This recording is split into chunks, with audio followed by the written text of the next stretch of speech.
আমাদের হাতে 100টা সিট দিক, কে বাবরি মসজিদ আটকায় আর কে মুসলমান পাড়ার উন্নয়ন আটকায় সেটা আমি দেখে নেবো আগামী দিনে।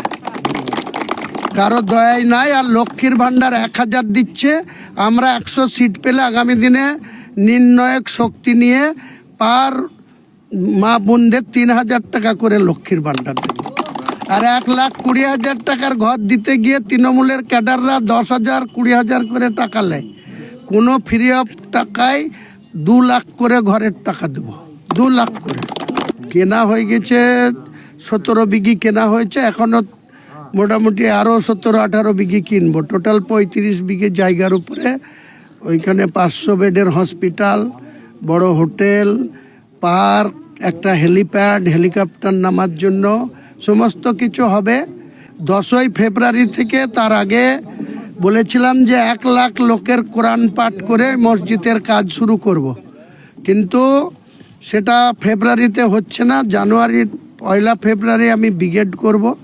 তার আগেই হয়তো এই 1 লাখ লোকের কোরআন পাঠটা করতে হবে। কারণ মুসলিমদের যে সমস্ত মাদ্রাসাগুলো চলে, খারিজি মাদ্রাসা, সেই মাদ্রাসার ছাত্র এবং শিক্ষক যারা মৌলানা, হাফেজ, কারি, মুফতি, তাদের সব জানুয়ারির লাস্ট থেকে 1 মাসের রোজার জন্য 1.5 মাসের সব ছুটিতে চলে যাবে।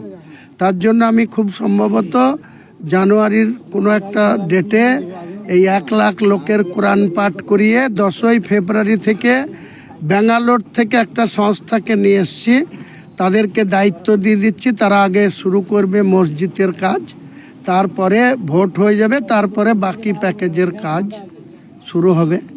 আমার বাবরি মসজিদ নিয়ে আমি কোনো রাজনীতি করতাম না বা করার কোনো ইচ্ছা এখনও নেই। যেদিন মমতা ব্যানার্জি নিজে সরকারি টাকায়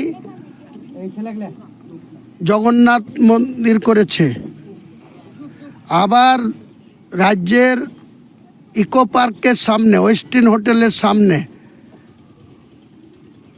1100 কোটি টাকা মূল্যের জায়গা, যেখানে রাজ্যের স্বাস্থ্য ভবন হওয়ার কথা ছিল রাজ্যের, সেই জায়গাটাও হিন্দুদের ট্রাস্টকে দিয়ে দিয়েছে ফ্রি অফ কস্ট।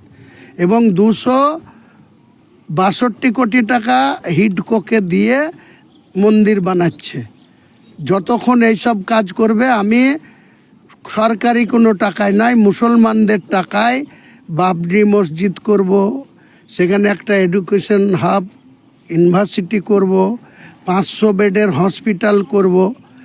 আমাদের মুর্শিদাবাদের এখনও যে মেডিকেল কলেজ আছে, বহরমপুরে যান, গিয়ে দেখেন গে একটা বেডে 3টে করে রুগী শুয়ে থাকে, আর নিচেও আবার মেঝেতে শুয়ে থাকে। এই তো আমাদের চিকিৎসা পরিষেবা।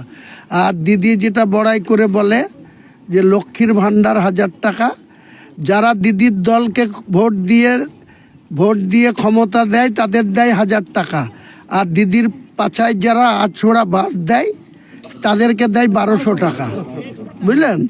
আবার এই যে পাড়াই সমাধানে দিদির বিরুদ্ধে যারা ভোট দেয় তাদেরও 10 লাখ, আর মুসলিমরা মারামারি করে, শ্বশুর জামাই মারামারি করে, মামা ভাগ্নেই মারামারি করে ভোট করতে গিয়ে, তাদেরও 10 লাখ।